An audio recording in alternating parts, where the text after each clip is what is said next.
یزید نے زندگی میں ایک مرتبہ حج کیا اور شراب کے مٹکے ساتھ لے کے آیا اور اختل اور دیگر گویوں اور مغنیوں کو اپنے ساتھ رکھا تاکہ سفر آسانی سے کٹے۔ حسین ابن علی نے 25 حج سواری ہونے کے باوجود پیدل کیے۔ یزید حج بیت اللہ کے بعد مدینہ المنورہ آیا اور شراب کی ایک مجلس برپا کی۔ حضرت امام حسین رضی اللہ تعالی عنہ جب وہاں پہنچے تو شراب کی پھیلی ہوئی بدبو کو محسوس کرتے ہوئے فرمایا، یہ بو کیسی ہے؟ تو نشے میں دھت یزید بولا، یہ شام میں بنتی ہے، اور ایک جام منگوایا اور اس کو پیتے ہوئے دوسرا جام حضرت امام حسین رضی اللہ تعالی عنہ کی طرف بڑھاتے ہوئے کہا، ابا عبداللہ لیجئے۔ تو حضرت امام حسین رضی اللہ تعالی عنہ نے فرمایا، میں اس کی طرف دیکھتا بھی نہیں ہوں۔ اور پھر وہ عشقی اشعار پڑھنے لگا۔ جب یزید کی شراب نوشی کا منظر امام حسین رضی اللہ تعالی عنہ اپنی آنکھوں سے دیکھ چکے تھے تو مجھے بتاؤ یزید کے ہاتھ پہ امام حسین کا پاک ہاتھ کیسے آتا؟ حضرت امام حسین رضی اللہ تعالی عنہ جس ماحول میں پلے تھے، جس ماحول میں پرورش پائی تھی، جس ماحول میں رہے تھے، وہ پاکیزہ اور تقدس ماحول تھا۔ اور یزید کبھی اطراف دمشق میں، کبھی غوطہ میں، کبھی الخزرہ محل میں، اور کبھی کہاں اور کبھی کہاں داد عیش دیتا رہا اور لہو و لعب کے اندر مصروف رہا، اور اس کی زندگی ان چیزوں سے عبارت تھی۔ وہ محرمات کو حلال قرار دیتا، شراب نوشی اس کی ہڈیوں میں رچی ہوئی تھی، اور شریعت بیضا کا مذاق اڑایا کرتا۔ اور حسین ابن علی رضی اللہ تعالی عنہ کی دوستیاں جن لوگوں سے تھی وہ عبداللہ ابن عباس تھے، عبداللہ ابن عمر تھے، حضرت عبد الرحمن بن ابو بکر رضی اللہ تعالی عنہ تھے۔ یزید تو جوا کھیلتا رہا، یزید تو قمار بازی کرتا رہا، یزید تو شراب نوشی کرتا رہا، اور حسین ابن علی مسجد نبوی کے ممبر میں حضور کے پہلوؤں میں بیٹھتے رہے۔ زمانے نے وہ منظر دیکھا کہ سرخ رنگ کے جوڑے پہنے ہوئے حسنین کریمین حجرہ فاطمہ سے نکلتے ہیں، کم عمری کی وجہ سے کبھی گرتے ہیں کبھی سنبھلتے ہیں، اور آقا کریم خطبہ ارشاد کر رہے ہیں، خطبہ چھوڑ کے حضور نے شہزادوں کو اٹھا لیا۔ وہ منظر بھی زمانے نے دیکھا۔ حضرت عبداللہ بن شداد کہتے ہیں کہ حضور سجدے میں تھے اور سجدہ اتنا طویل ہو گیا، ہمیں لگا یا تو وحی کا نزول ہو رہا ہے یا پھر اللہ کا حکم آ گیا اور اللہ کے محبوب کی روح قبض کر لی گئی۔ لیکن میں نے جب نظریں اٹھا کے ننکیوں سے دیکھا تو کیا منظر تھا کہ حسین ابن علی حضور کی پشت پہ بیٹھے ہوئے اور میرے آقا سجدے کو طول دے رہے ہیں۔ اللہ اکبر! حسین کے لیے پیغمبر کے سجدوں کو طول دیا جا رہا ہے۔ حسین ابن علی کبھی ممبر پہ حضور کی اطراف میں بیٹھتے ہیں۔ وہ منظر بھی دنیا نے دیکھا کہ حضور کے مبارک کندھوں پر حسین ابن علی بیٹھے ہیں اور حضور کی زلفوں کو پکڑا ہوا ہے۔ تو حضرت عمر رضی اللہ تعالیٰ عنہ دیکھ کے کہتے ہیں، واہ واہ کیسی سواری میسر آئی حسین ابن علی کو۔ تو میرے آقا مسکرا کے کہتے ہیں، عمر سواری دیکھتے ہو، سوار بھی تو دیکھو۔ اللہ اکبر! حضرت اسامہ بن زید بن حارثہ رضی اللہ تعالیٰ عنہ فرماتے ہیں، رات کا ایک پہر گزر گیا اور مجھے حضور سے کوئی کام تھا۔ میں آقا کریم کی خدمت میں حاضر ہوا، در دولت پہ دستک دی۔ حضور تشریف لائے تو چادر اوڑی تھی، بکل کی ہوئی تھی میرے حضور نے۔ تو میں نے اپنی حاجت کہی تو حضور نے میری حاجت پوری کر دی۔ لیکن ایک منظر میں نے دیکھا کہ حضور نے جو چادر کی بکل فرمائی تھی اس کے اطراف میں پہلوؤں میں ابھار تھے، جس طرح اندر کوئی ہو۔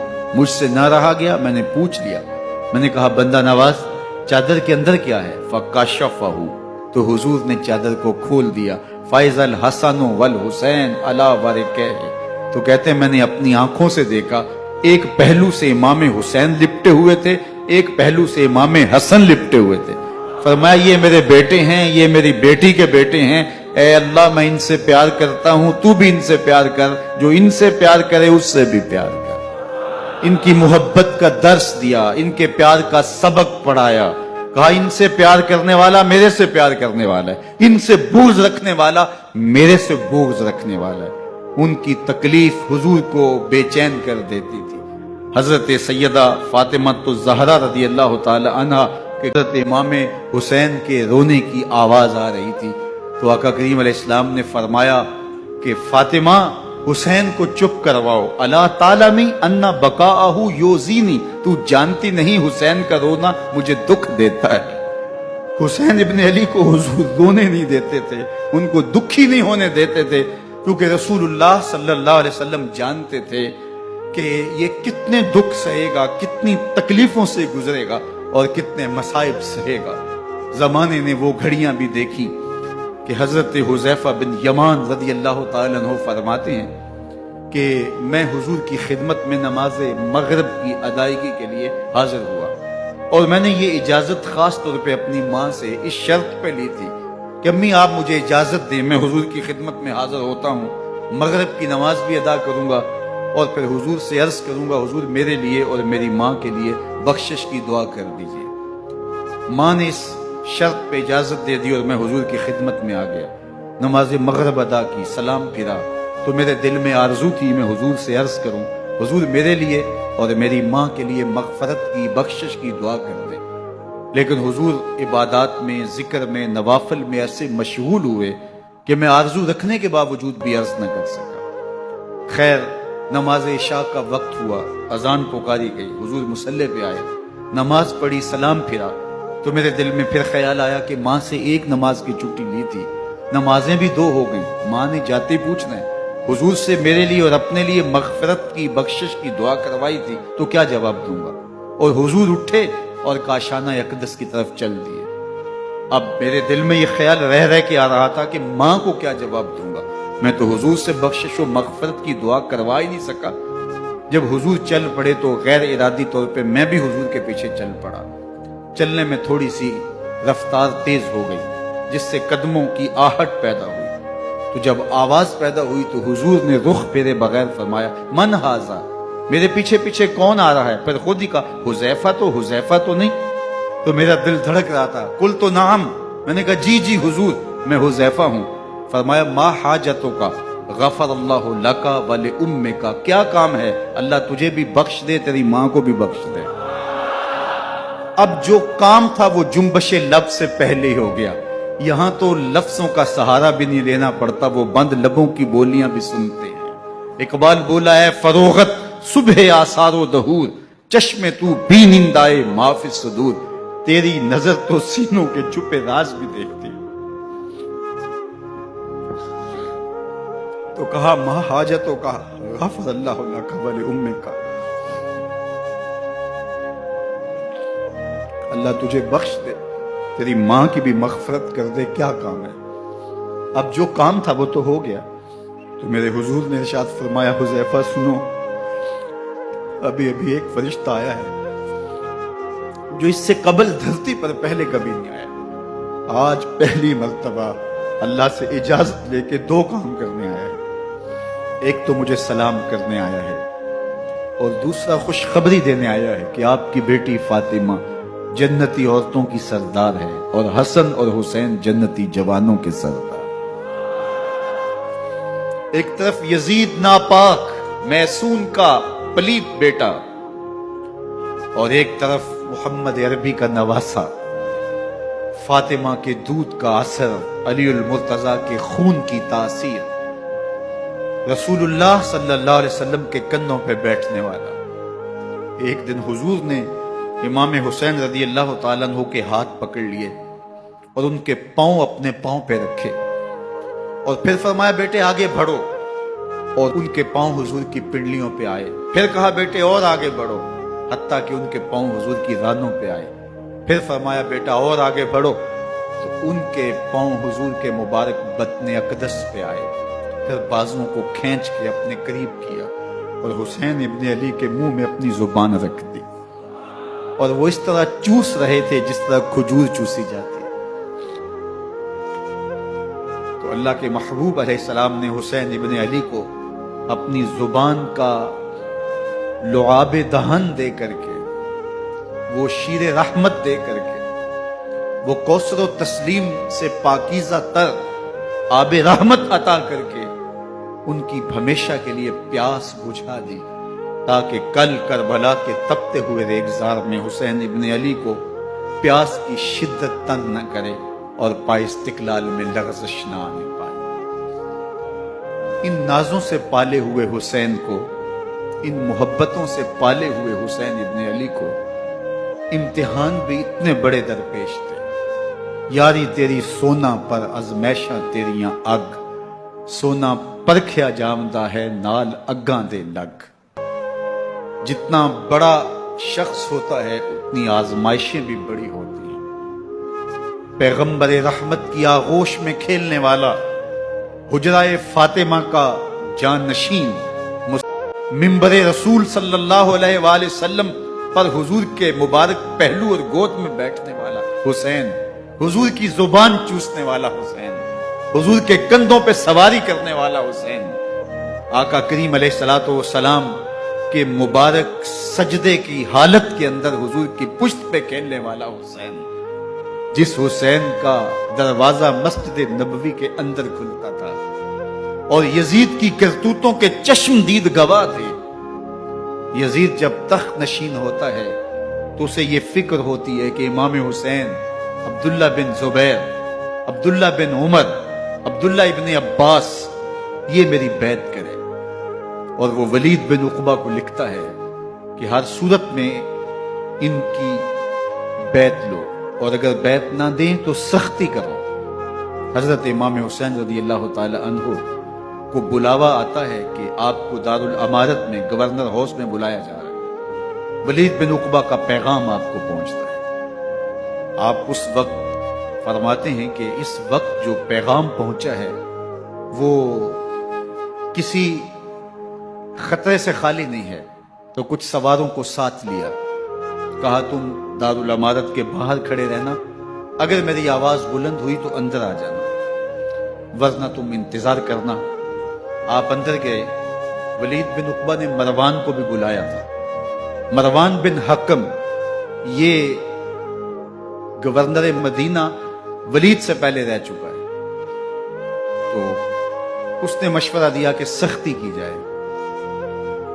خیر ولید بن عقبہ نے کہا کہ یہ خط ہے، حضرت امیر معاویہ کا انتقال ہو گیا اور یزید تخت نشین ہوا ہے، لہٰذا وہ آپ سے بیعت کا مطالبہ کرتا ہے۔ تو حضرت امام حسین رضی اللہ تعالیٰ عنہ نے فرمایا کہ میرے جیسا شخص یوں چھپ کے بیعت نہیں کر سکتا، اور آپ واپس پلٹے۔ مروان بن حکم نے ولید بن عقبہ کو کہا کہ یہ موقع ہے جانے نہ دیا جائے، اگر یہ نکل گئے تو دوبارہ تم قابو نہیں پا سکو اور انہیں یہیں قتل کر دیا جائے۔ حضرت امام حسین رضی اللہ تعالیٰ عنہ نے یہ بات سن لی۔ کہتے ہیں حضرت امام حسین انہی قدموں کے بل واپس پلٹے اور مروان بن حکم سے مخاطب ہو کے کہا، مروان کیا بول رہا ہے؟ وہ خاموش ہو گیا۔ فرمایا تو جانتا نہیں ہم کون ہیں؟ آنا حسین ابن علی ابن ابی طالب، میں حسین ہوں، میں علی کا بیٹا ہوں۔ ہمارے گھر میں قرآن اترتا رہا ہے، وحی کا نزول ہوتا رہا ہے، اور یزید فاسق ہے، فاجر ہے، مسلمانوں کا قاتل ہے اور شرابی ہے۔ میں ڈنکے کی چوٹ پہ یزید کی بیعت سے انکار کرتا ہوں۔ بس حیدری کچھار سے محمدی شیر نکل آیا۔ اب اوسان خطا ہو گئے، راستہ چھوڑ دیا، واپس آئے، سیدہ زینب سے ملے، کہا مدینے کو چھوڑنا پڑے گا۔ کہا بھیا کیا ہوا؟ کہا یزید بیعت لینے پہ مصر ہے اور میں کسی صورت بھی بیعت نہیں کروں گا۔ زینب سے ملے، کہا مدینے کو چھوڑنا پڑے گا۔ کہا بھیا کیا ہوا؟ کہا یزید بیعت لینے پہ مصر ہے اور میں کسی صورت بھی بیعت نہیں کروں گا۔ رسول اللہ کا مدینہ ہمارے خون سے لالہ زار بنے گا، میں نہیں چاہتا کہ حضور کے شہر نور کی حرمت پامال ہو۔ دوستو، وہ کیسا منظر ہوگا جب حسین ابن علی نے آخری حاضری حضور کے روضے پہ دی ہو۔ حاجی یا معتمر 10 دن کے لیے، 8 دن کے لیے، 20 دن کے لیے مدینہ المنورہ عارضی سکونت اختیار کرتا ہے، اور حضور کے روضہ انور سے، اس شہر نور سے، ان گلیوں سے، ان بام و در سے ایسا مانوس ہو جاتا ہے کہ جب واپس پلٹ رہا ہوتا ہے ان دعاؤں کے ساتھ کہ دوبارہ آنا بھی نصیب ہو، اور اسے لگتا ہے کہ میں دوبارہ بھی بلایا جاؤں گا، لیکن اس کے باوجود شہر حبیب چھوڑنا قیامت سے کم نہیں ہوتا۔ اعظم چشتی مرحوم آخری بار جب حضور کے روضہ انور پہ گئے تو بیمار تھے، ویل چیئر پہ تھے۔ باب بقی سے باہر نکلے تو خادم سے کہا کہ میری ویل چیئر پیچھے سے کھینچو تاکہ میرا رخ روضہ انور کی طرف رہے، اور وہ پیچھے سے کھینچتا چلا جا رہا ہے، اور جب باب مکہ سے پیچھے جنت البقیع کے قریب سے گنبد خضرا نگاہوں سے اوجل ہونے لگا تو اعظم چشتی مرحوم نے کہا، جاں بدن سے نکلتی ہے اعظم، جاں بدن سے نکلتی ہے اعظم، کوئی آسان ہے مدینے سے جدا ہونا، کوئی آسان ہے مدینے سے جدا ہونا۔ یہ اس شخص کی کہانی ہے جو 10 دن، 5 دن، مہینہ، 2 ماہ وہاں رہتا ہے، اور پھر اس شہر کو چھوڑ کے آنا اس کے لیے آسان نہیں ہوتا۔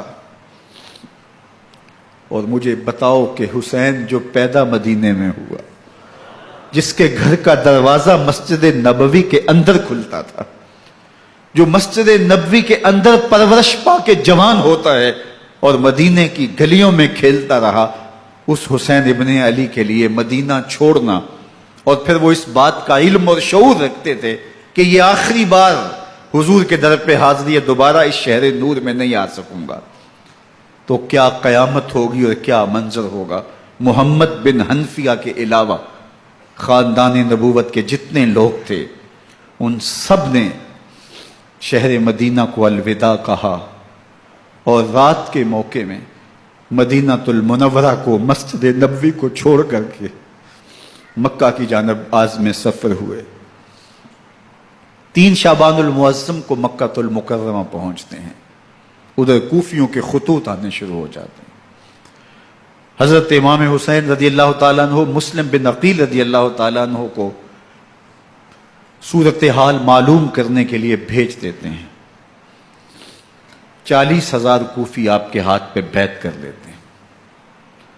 ادھر 25 پیدل حج کرنے والے حضرت امام حسین 8 ذی الحج کو احرام باندھتے ہیں، لیکن آپ کو پتہ چلتا ہے کہ حاجیوں کے روپ میں قاتل چھپا دیے گئے، تو آپ اس احرام کو حج کی بجائے عمرے میں بدلتے ہیں اور کوفے کی جانب عازم سفر ہوتے ہیں۔ کائنات والو، ذرا سینے پہ ہاتھ رکھ کے دیکھو کہ یہ کتنا مشکل مرحلہ تھا۔ اس دین کی آبرو کو بچانے کے لیے حضرت امام حسین رضی اللہ تعالیٰ عنہ نے کتنا بڑا قدم اٹھایا۔ آپ کے بہی خواہ، دوست، احباب عبداللہ بن عمر یہ سارے روکتے ہیں، عبداللہ بن عباس کہتے ہیں حضرت نہ جائیے، الکوفی لا یوفی، کوفی کبھی وفا نہیں کرتے، آپ کے والد کو وہاں شہید کیا گیا، لیکن آپ ایک فرض کو نبھانے جا رہے ہیں۔ میرے غم گسارو، میرے مہربانوں، نہ روکو مجھ کو جانے دو، مجھے نانے کے دی کی ڈوبتی کشتی بچانے دو، میں جاتا ہوں کہ دنیا پر وفا کا نام رہ جائے، میں رہوں نہ رہوں پر عظمت اسلام رہ جائے۔